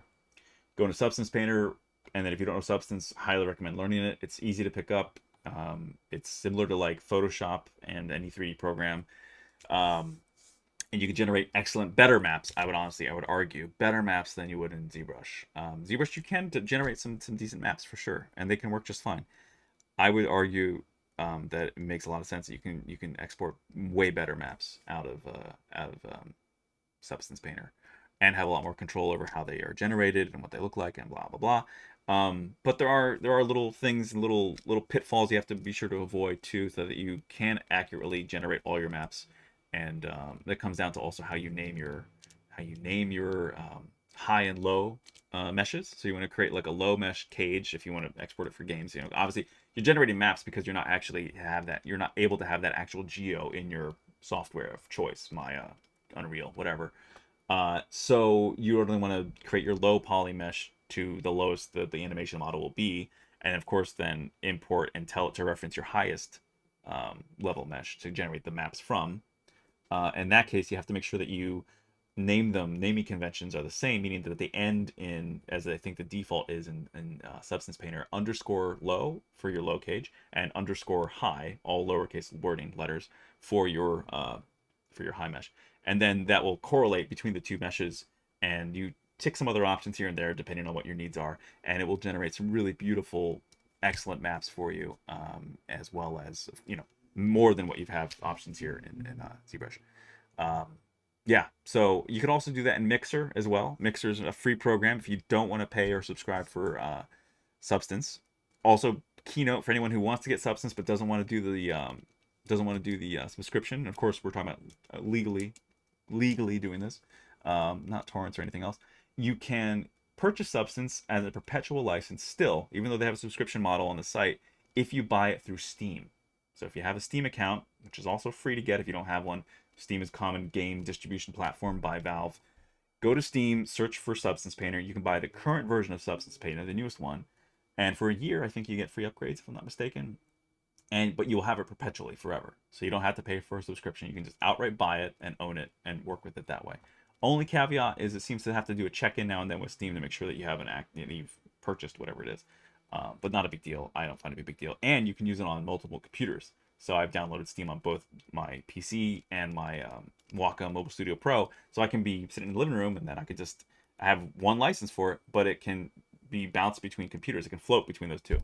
So then I can just say like, oh, I want to use substance here. It just needs to check in and make sure that or the person that you say you are with Steam very quickly. It does it really in the background very quickly, and then it just opens up Steam. It's great. I mean, it opens up Substance. So there's that. But if you don't want to, if you don't want to pay for anything, you just want a free Substance-like program, similar but not as full featured, is Mixer. And Mixer is from Quixel. They have a partnership with Unreal. They're awesome. It's a pretty good program, I gotta say. I've used it to create a very muddied version of this kid for a posed piece of him, which will be featuring. This was designed to be for the beta when they were working on the cloth feature, but I just couldn't finish it in time. Now it's pretty much done, but I'm gonna have to bring it into Unreal Engine, which I'm gonna do today, and render out some really beautiful, really like hero shots for him and for the short. This shield is stand-in. That's not, it's a dummy shield. That's not the final one, just FYI. But here he is all tattooed up like he is in the game. And he's even got some, splatters of a little bit of blood and mud and dirt and just kind of, his clothes are a bit dirtied up too. I mean, it's again, this was like a rush job. This is not like final short quality, but this is just enough to be like, high-end concept art to show what the, similar to what the final film is going to be like. I'm going to put a lot more, this was all rushed to do. I'm going to put a lot more TLC into it. That's why he's got the T-pose clean version. The hair will be redone. The eyes will actually be redone. And I'll probably add, like I said, like actual fibers of individual strands for the eyebrows as well. But his base is here now. It's pretty good. And it'll be developed from here for the final film, which I hope to have finished and out by Christmas, but we'll see. I'm hoping to have it's a little Christmas gift. And we should have some pretty cool, like even a little teaser trailer, I think, coming out here possibly this week. See I can get it all done in time. But it's exciting stuff because Unreal is opening up doors now for aspiring directors and writers to really express themselves in ways that if you can learn the tools and you have this background, there's really no excuse to not put to digital film what's in your head and really show people like your wild imaginations and really take someone on an adventure. And that's what I want to do. So really learning these tools and getting to be familiar with what is possible today is really exciting. So ZBrush is definitely a cornerstone of a lot of this tech because it allows you to create really detailed and beautiful characters, environments that are customized. It's exactly whatever you want. It's not like generic downloaded stuff from Turbo Squid or from the beautiful stuff that's available from Quixel. You can use that to complement what you make, which I've been doing. But ZBrush is a really foundational tool. So if you're dipping your toe into ZBrush or still not sure if you want to learn it, I would highly recommend learning it. Obviously I'm doing that, but simply because that it's such a you want to know ZBrush for sure, and then either Maya. I think Blender's coming up more and more as we see it developing all the time. I think Blender is probably going to be where people are going to migrate to sooner than later, as Maya and Autodesk have been berated for having to go toward a subscription model. I think they've sort of backed down on that now. I don't know, because I think they're seeing that people are looking toward Blender and looking toward other free options instead of having to subscribe for Maya. We'll see how that turns out. I haven't really dug into the business side of that lately. I know it's been developing and changing though. But yeah, either Maya or Blender or 3ds Max. I'm not a big fan of 3ds Max personally, but I know a lot of people like it and use it, especially in games. But yeah, ZBrush and then any one of those major 3D packages, animation packages, and either Substance. Definitely got enough Photoshop, of course, for editing. But Substance Painter is huge, or Mixer. And then yeah, I mean, if you really want to be on the cutting edge, Unreal is just going to be it is the next thing already. It's the future of filmmaking, really. I think, especially now where we're so desperate and separated and locked down. It's BS that we have to deal with, in my opinion. So yeah. Anyway, long-winded answer. Exporting maps. I hope that answered your question, dude. Sorry, I got off on tangents as usual. Stylized is very tricky, blah, blah, blah. What monitor do I use? 4K. I think what I have is a 2K monitor actually in front of me. I'm probably going to get a 4K for my third monitor, but I've just been using my really nice 2K 27-inch Asus IPS 120 hertz monitor. I forget all the other things it has, but it's a decent monitor. It's very nice. I got it like last year. And, HDMI, all that, whatever. And then I have a Cintiq, an older Cintiq Companion 2. So it was like the precursor to the Mobile Studio Pro, which is what I use now, to work as a laptop, because it's a Cintiq with a computer built into it. So it's just a beautiful screen that's pressure sensitive. And then I have a Bluetooth keyboard that I use for whatever keyboard I need. And otherwise just plug it in, or I can even connect it to then another display to have another display with it. It's great. And it keeps everything minimal. So I can just travel with it whenever I go flying, if I go home for the holidays, or anywhere, even a friend's house. We're just going to hang out. We want to work together, kind of do some stuff, but I need to get a project done, or I need to do something. I want to show them something. I just bring my Mobile Studio Pro with me, and it's freaking awesome. I love Wacom. So Wacom's older version of that was the Companion 2, and I did a ton of work on this thing, paid my rent, did all this professional work on just this very simple, small Cintiq. That's about 13 inches diagonal display area. It's a great, simple machine. It still works. You can still get them on eBay now for like 1,200, 1,500 bucks. You know, they don't have that much RAM, they don't have much power, because they're the older versions of what the newer ones are. But you could still, I worked on ZBrush and Maya in it for years. So, anyway, so this is what I'm using for my Cintiq right now.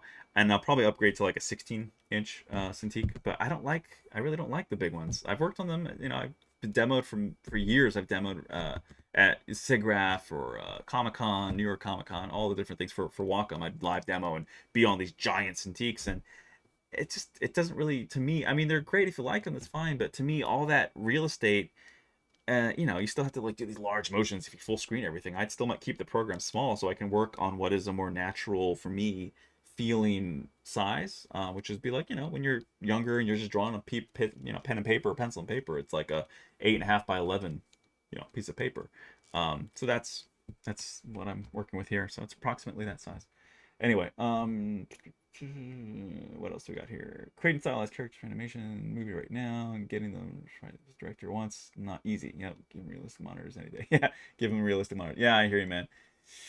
Yep, stylized characters. Just not that big a fan. I can do them, but I don't love them. I mean, you have to love the character. That's really what it is. If it's like an endearing character, I'll be more than happy to just pour into that stylized character. But a lot of stylized characters I'm not a fan of, so I don't really care to work on them. Talking about character design, like characters made from Pixar, other cartoon style characters. Yes, some sort of realism, the hair detail, puffs, which is insane. Agree. Tears of art, his contribution, skill. Realism is hard. Da Vinci is the master, yes he is. Math and geometry, style is realistic. Classical sculpture is amazing. Really staggers me is when they do wet cloth. Yep.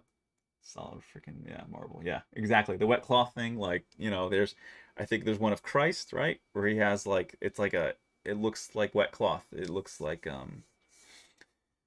what's the word I'm looking for? That's like almost like cheesecloth. It's like, it's really thin, just veil that's really, yeah, like wet, because it conforms to the form, and yet you see all the striations of how it would hang and how gravity would pull on it. That's beautiful. That's just, it can invoke tears. It's just so masterfully, just elegantly, just exceptional. What else? Have I printed out the shield? No, I have not printed the shield yet. I will be, but I haven't got a Form 3L yet, and so I might have to ask my buddies at Formlabs to print that for me on one of their machines, because I would rather print it whole rather than have to like chop it up into like literally like a pie, and I have to cut it into like different triangular sections or octagonal kind of sections, and then put it together, and that's just going to be a pain, and it's just more work to like engineer all these different areas and how they'll cut, how they cut apart and will have to be connected together once it's been there, and it's more of a headache. So I would prefer to create it as, I shouldn't say whole, I mean I could create a dummy one that would be whole, one piece, but it actually would have to be like at least 3 parts, I think, because you'd have the lens, right? To create the lens, which is a beautiful like eye lens, on one on the back, on the outside, it's a glossy glass like lens. Then there's the back end of the shield that sandwiches to the lens. And then the interior, I have to make it negative, an internal cavity, because I want to wire it up with LEDs so that it has the emissive light glowing quality like it does in the game in real life. I mean, I have to put that in there for real life. And then, of course, the side that's facing you with the handle and all the beautiful ornate detail that I put in there from the game. So there's at least 3 parts, possibly more. I might actually separate the handle. Excuse me. I might separate the handle because I want to have a button on one of the Trico heads on that shield, so that you can turn on and off the or cycle through different animation light cycles for it. So I think this is, for those of you asking or wondering what he's talking about. Oh, that's the old one. Where's the new one? Is this the new one? I've been working on this so much, I don't know which one's the new one, which one's the older one. I think this is the newest one. Or is it this one? One of these. It's one of these. Anyway, they're pretty similar. But yeah, this is the shield that I was working on. I remember I streamed this a bit a while back when I was working on this. But this is more of the final model example. And actually, I guess I shouldn't have closed Substance because I can show you guys in real time it rendered in Substance, and it looks beautiful with the jade material. I still need to create an emissive map so that I can, and I have to figure out, I have to learn how to do an animated texture that's emissive for this. And I know you can, there's multiple ways to do it in Unreal, and you know, creating that elsewhere and then importing it into Unreal. I just have to figure out how to do that. So that's one thing I've got to learn. But let's see here. Show. This other one. Let's see.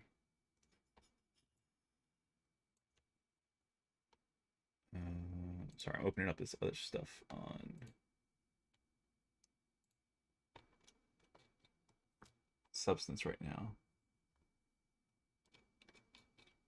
And texture sets.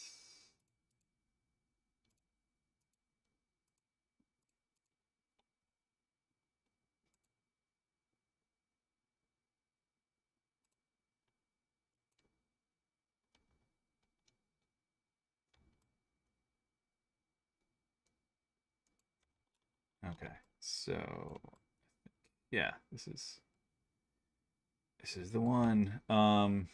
Here we go.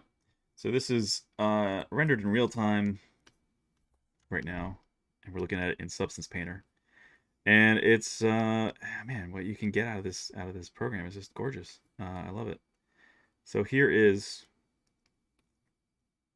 shield, and let me see if I can rotate the environment a bit. There we go. So kind of see, you can get a little bit more of the shape and accuracy of the colors here. But yeah, I mean, it's just gorgeous what you can get out of here. So this is showing you kind of some of the full power of Substance when it comes to you know, materials such as these. You know, it's pretty impressive, I gotta say. I love it. You can get some really beautiful, you know, glimmers of light here too. Obviously, this is it's being a little extreme, but just again, just the light just shows you the form, and the materials really kind of really sing when you go into eye ray. So if we go into mode, where is it? Is it edit? What is it? Mode? Mode, yeah. Rendering eye ray. So eye ray is Substance's proprietary rendering engine, and it really does a great job. It renders very quickly. Right now it looks all choppy because it's trying to settle in on where I want it to. But I posted an image almost exactly like this to my social media the other day. But here it is. You can see it in real time. It's pretty awesome. It's glorious. I mean, it's just the way it renders out things here. It's just it's so effortless once you've gone through the painstaking, you know, method of working on something and getting all the maps and your UVs and everything else right. You know, the payoff is this just great, beautiful, you know, coloration, and it's the way it handles light. It's just gorgeous. So I'm just letting it finalize that render. Sorry. Anyway, where else have I missed here? I know I'm missing a bunch of stuff. Once you've mastered realism, you can tackle any challenge that you can simplify and stylize. Yeah.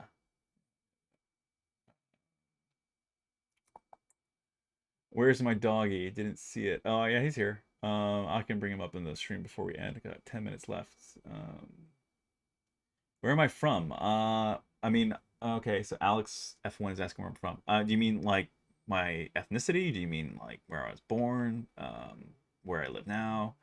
Born and raised in Pennsylvania, of all places. Middle of Amish country, just west of Philly. In the suburbs of Lancaster, Pennsylvania.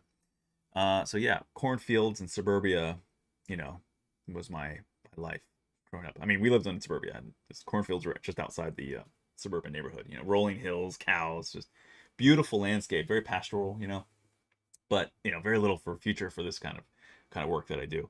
So I had to get out of there. But yeah, I grew up in Pennsylvania, just west of Philly, and I don't know, visited a lot of New York, whatever, but I was born there. My parents immigrated back in the 70s from Latin America, Guatemala.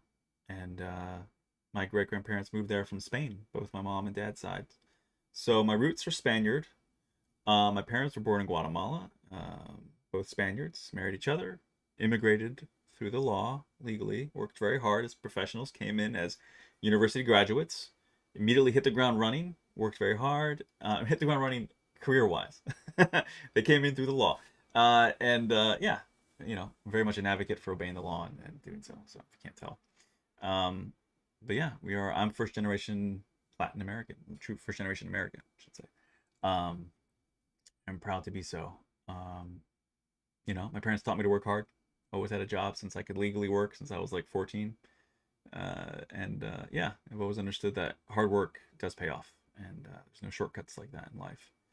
Um, Otherwise, I mean, yeah, now I live on the border between Redondo and Manhattan Beach in Los Angeles County.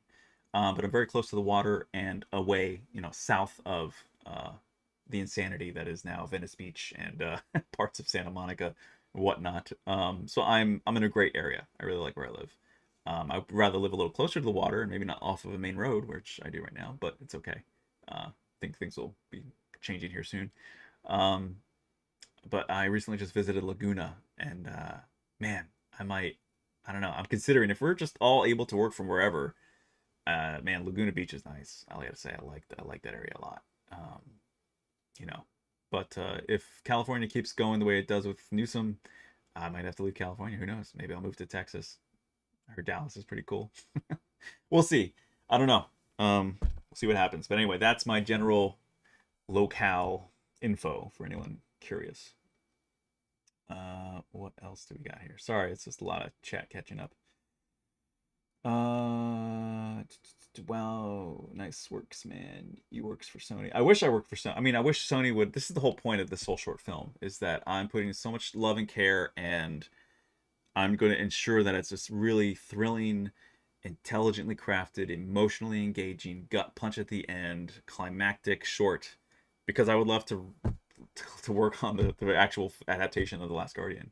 I feel from the rumors I've heard, if they're writing what I think they're writing for it, it's gonna be trash. I'm sorry to say, it's gonna be garbage. It's gonna be hot, hot smoking pile of poo, just like every other video game adaptation film ever made. I think the only one that really succeeded, in my opinion, for what it was decently was Silent Hill. Actually, I think the Silent Hill film with what's her name, that great actress from The Crazies, and I forget her name. It's terrible, but she's great. And Sean Bean is in there. I thought they did a good job for adapting a horror game like as creepy and freaky as Silent Hill. They did a good job. The Resident Evil movies are horrible, but also I learned that I heard somewhere online that apparently part of the contract was that they were not allowed. I don't know if this is true. The rumor I've heard was that the guys who were Paul Wes Anderson or Paul W.A. Anderson, whatever, him and Mila Jovovich, they make those horrible Resident Evil movies that made a lot of money, or a decent amount, because people just like schlock. Um, they weren't allowed to use the actual, one-to-one stories and scripts from the game, which is what all of us want. Anyone who loves Resident Evil, it's like the Resident Evil games and stories are 10 times better than the films. And that's still like, they're still B horror movie kind of stuff, but they're still way more enjoyable and better written, better dialogue than anything we've seen in the Resident Evil movies. And yet, I think because they weren't allowed to use them, that's probably why they made what they did, and it was still just, well, in my opinion. So anyway, I care deeply about this story and this just what it communicates and what it's meant to me. It really moved me, and yeah, I just feel like I could really bring it justice. And I mean, the amount of attention and detail I just put into the freaking shield should say something. Of course, it's not. I get it. Of course, it's one thing to do a detailed sculpture. It's another thing to do an excellent job in writing a story, and but you just got to show it. You can't show, don't tell, right? So I'll just show you guys. I mean, but I'm just telling you, it's not going to be anything less than excellent and anything less than you know, what I think it deserves. So yeah, the rumors are that they're going to be having like a whole bunch of other kids that are going to be saved, and there's like the parents going after a daughter and the kid, and it's just all this stuff that's not in the game. People don't want. I don't know why executives or whoever's deciding this doesn't understand this. The people who are going to be your biggest advocates, who are going to give the best word of mouth for your product, are the fans of the original property. If you F them over by not giving them as close to the original as you can, and embellishing it, making it better, not adding and throwing in a bunch of other random stuff that was never in the game, you're not making a better story. You're making a worse story that's pissing off and irritating the people who loved the original content. So you're negating, you're pissing off the people who would have been your biggest advocates and who would have said, go see this film. They're not going to say, do not see this film because it is trash. Do not rent it, do not buy it, do not stream it, do not anything. Do not waste your time.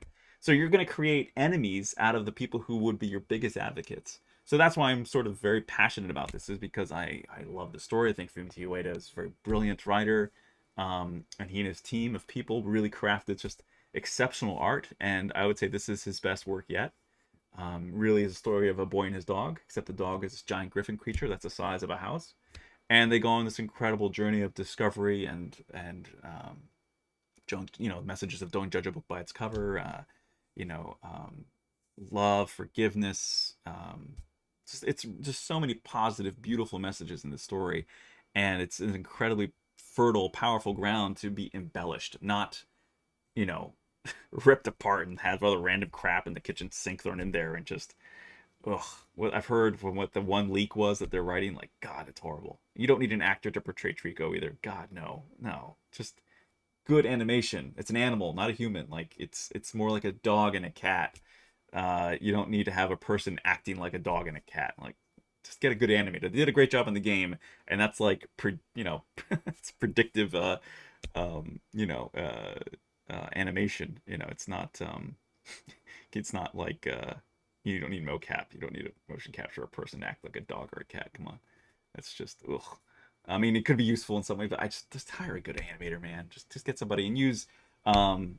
Ziva's a great Ziva Dynamics. They have an amazing muscle system that shortcuts a lot of things, so you can implement muscles into the character and origin and insertion points, and then it will just flow and it'll solve a lot of things without having to go in and keyframe everything and hand touch it. It's great. It's a great way to make incredibly realistic muscle flow and movement.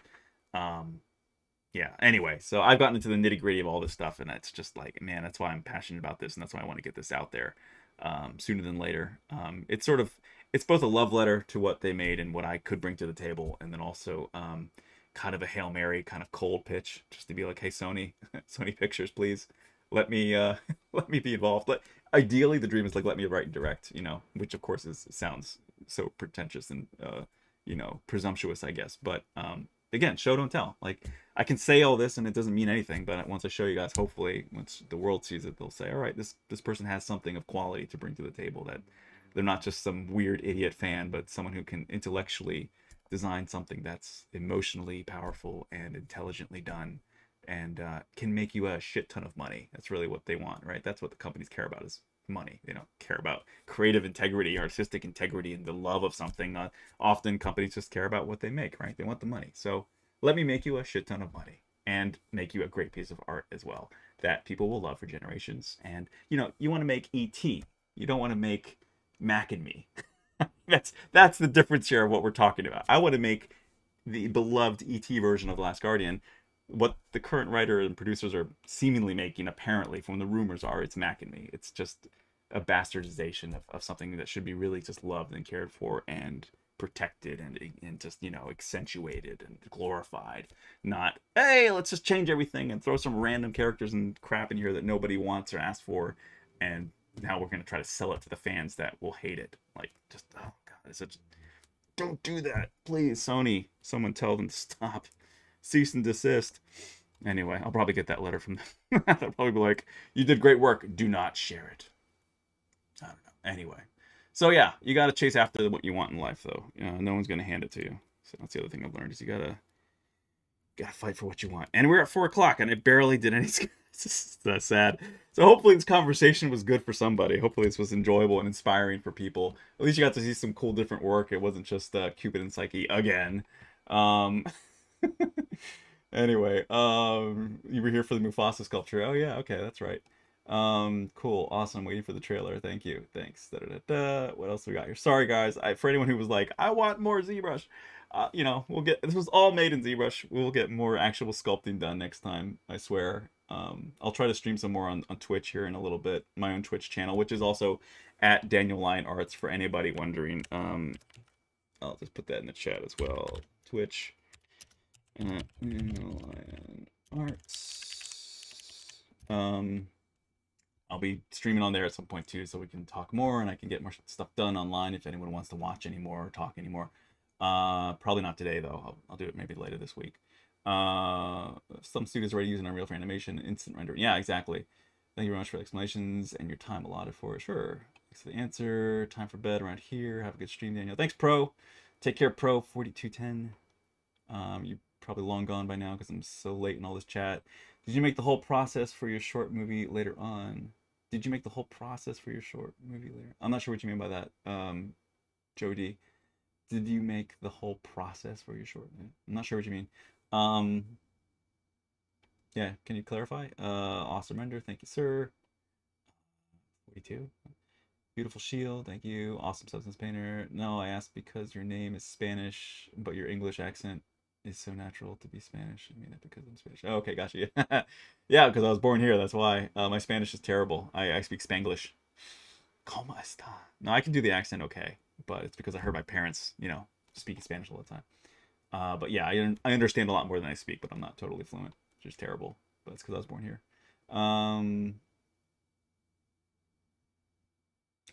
What does it say? Don't know why when I see you, I see the rock. Oh, I've gotten that before. It's funny. It's someone else who said that once. It's a compliment, I guess. I mean, if people like the rock. Can you smell what I'm cooking? Substance Painter has flares and renders. Yes, didn't know that. Yeah, it's in the display settings. For those curious. Let me get out of iRender. iRay, I mean, not iRender. Jeez. So yeah, you can get flows and all that in here, and you have a whole host of options. You come over here to this little button. It says Display Settings. Click on that. And, where'd it go? All right, here it is. Sorry, I docked it. Okay, so in here, actually, let me X out of that, bring it back to where it is.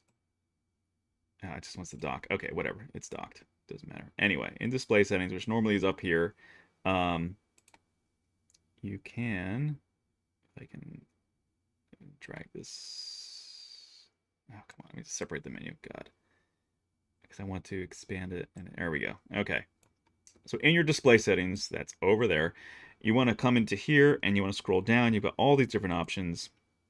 You know, you got shadow intensity. And you got to remember, like anything, when you're in real time versus a rendered version of that, when it's not ray tracing and it's not all real time, you're going to see things that look a little bit more dull and a little bit more harsh and shadows and light and all that, like we are right now.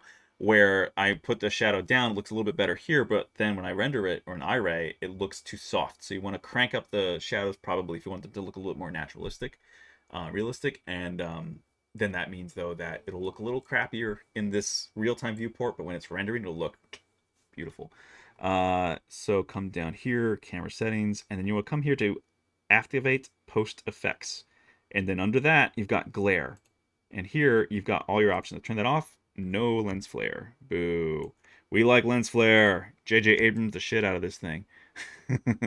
So, there you go. Now you got your lens flare, and you got your luminance. So you can punch that up and be like, I'm blind. I'm blind.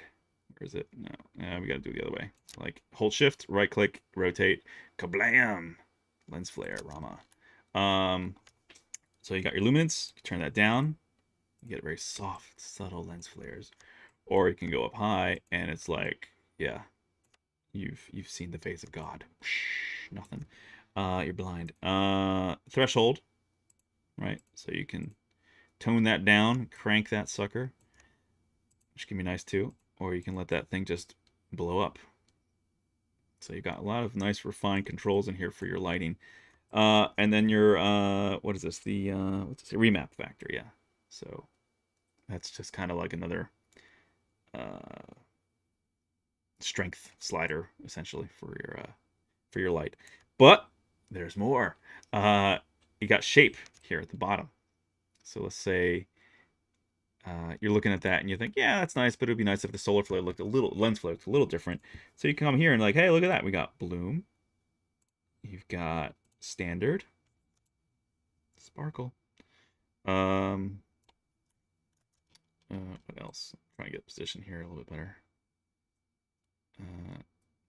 There we go.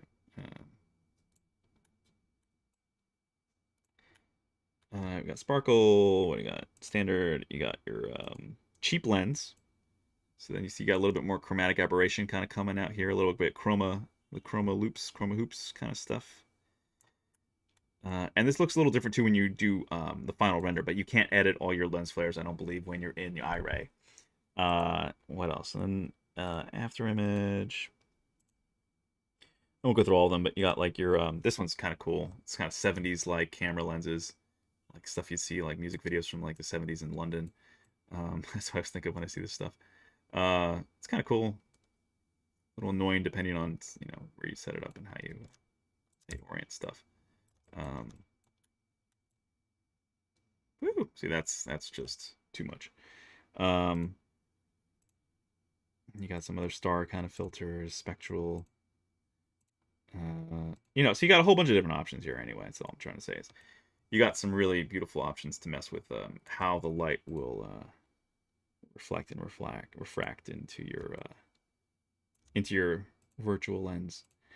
But yeah, I like it. I think it adds just that extra bit of just glorious coloration to your scene. Now, who doesn't like a nice lens flare when it's well placed? Come on. Just that right little touch, just a little bit. Anyway, so yeah, there's some stuff for you to play around, some party favors when it comes to Substance's rendering options. Wrapping up chat. Yeah, I gotta go, guys. Sorry. Love the conversation. Thank you. I hope someone did. I'm glad you did. How do you update? Mr. Chris One is asking. Update what? How do you update ZBrush? How do you update Substance? I'm not sure what you're asking. You were honest and good artist in heart. Thank you. It's good to also hear the motivation behind your work, not just the technical details of software. Keep it up. Thank you. Appreciate it.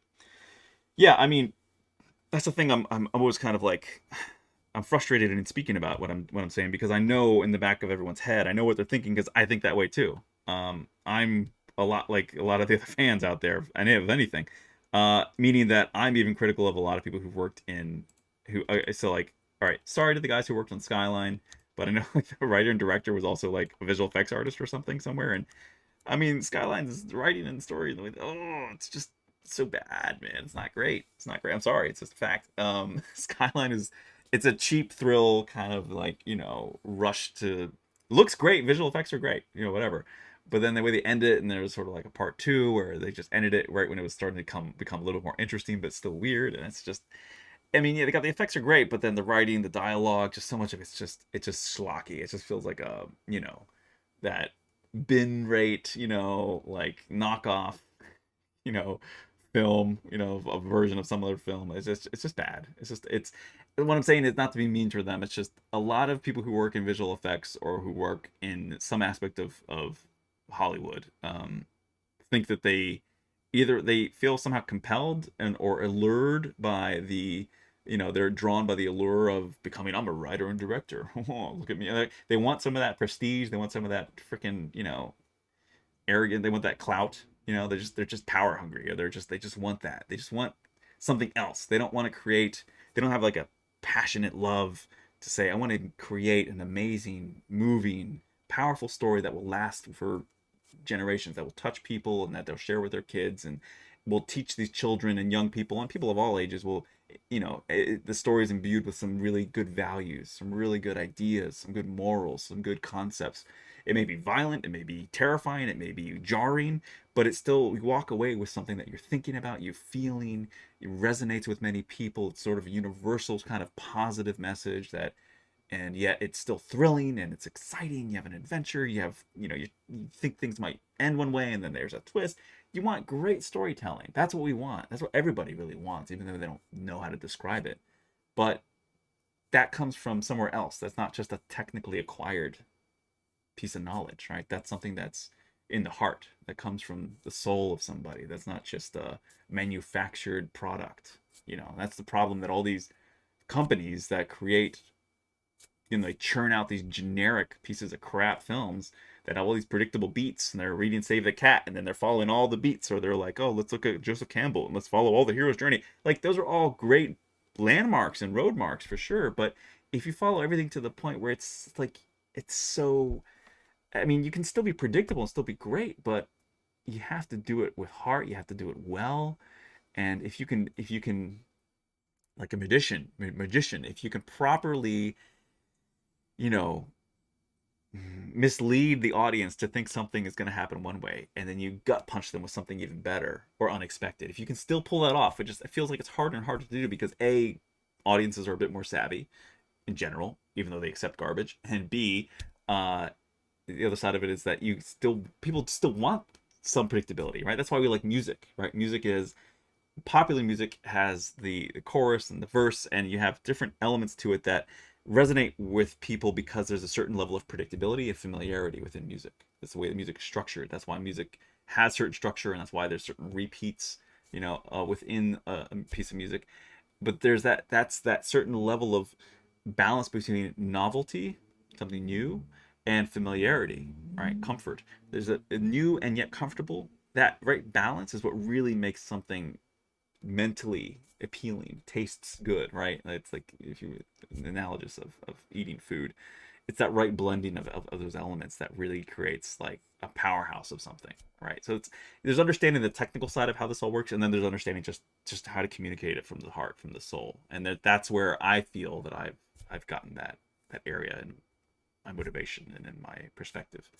And I feel like there's a lot of filmmakers that that's the thing, I even resisted the idea of pursuing film or making films for a long time when I was younger, but then I knew that I wanted to write because I loved good stories, so I started writing a lot. Now, what I've been writing over the years on and off as books, I think I always wanted to vision them as films, but I thought, no, if you just sell a script, it gets just churned out and just raped for what it's worth, and then turned into something formulaic. And it's like, I don't want to sell scripts to people so they can destroy what I made.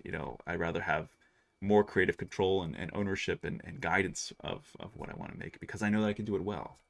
So anyway, I don't want to sound pretentious or anything, but it's just, this is out of love for what I want to do. This is not out of a desire for praise or for accolade or for clout or any. I don't want I don't even want fame. I don't want people to be like, oh, look at you.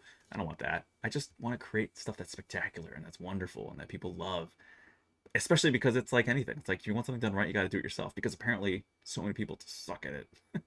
When it comes to great movies, there's so few, right? We can name all those great directors and writers on like one or two hands. There's not a ton of them, and a lot of them are dead now. So, we've got some good ones. I love Christopher Nolan stuff, Jonah Nolan stuff. Man, they're great. I love their stuff. I was really lucky to work on Westworld. I was so glad to work on Westworld. I love, because it was based on Michael Crichton's only film, and then to be able to work on season 2 was cool, even though it was just a little bit. It was still fun, and we got to work on a property that was one of the Nolan brothers, so it was cool. It's cool. So anyway, I just like great storytellers, and that's what I want to produce. That's what I want to make for people. So anyway, hey Zucifer, what's up? Anyway, guys, I've talked too long and sculpted too little, so I apologize. But again, I'm glad some people enjoyed this conversation, and hopefully next time, we can keep moving on this piece, get this thing done and out the door. But anyway, yeah. So, cheers. Take care. Stay well. Stay healthy, and see you guys in like a week or two. I don't know. Check my Twitch. Check my Instagram. If I'm gonna stream on Twitch, I'll post something on Instagram like the day of or the day before, just to let people know. So, anyway. Thanks, Alex. That's the idea. That's the plan. Yeah. Thanks. Thanks, Yusa. All right, everybody. That's a wrap for today. Take care. And yeah, we'll talk later.